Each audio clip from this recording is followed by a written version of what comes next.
Okay, Bismillahirrahmanirrahim. Assalamualaikum warahmatullahi wabarakatuh. Right. So I would like to continue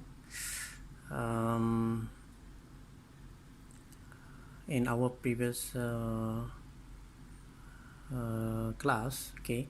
So in our previous class, we actually already determined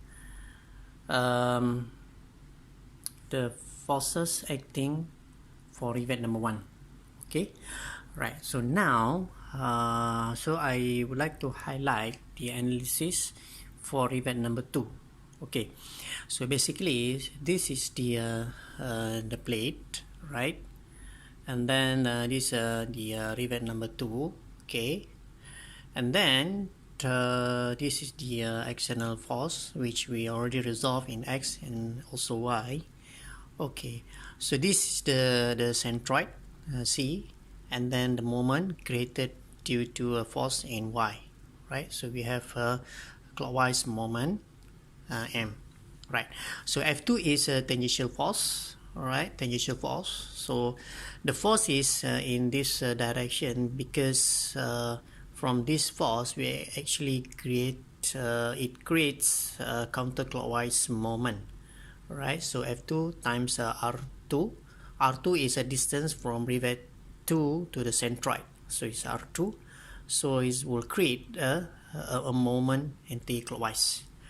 Right, so if we take rivet number 2 and then we draw a free body diagram for example like this the rivet, and then we will have reaction force. So first of all, this F2 is tangential force. Straight away we get from these figures. Okay, right? So is this one, F2 is tangential force, right? So and then we have a reactional shear force in X direction. So direction is to the right because here the forces in to the left. So the reaction force to the right. And then we have an upward direction of Py over 4. Okay, because here we have a force in downward direction. So for the reaction, the force is the upward direction. Right. So from this free body diagram, we can actually have a summation of forces in X, whereby we have summation of force in X equal to Px over 4, and then the values.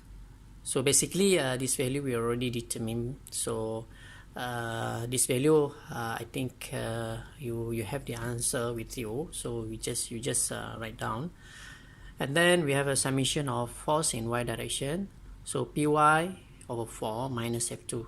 Py over 4 because here so the direction upwards, so we take a positive value, and then downward is negative, right? And then we have a summation of force in Y.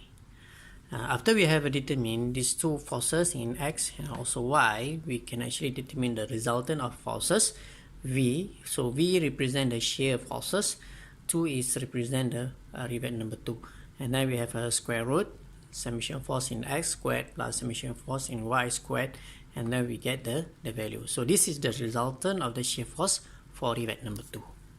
Okay.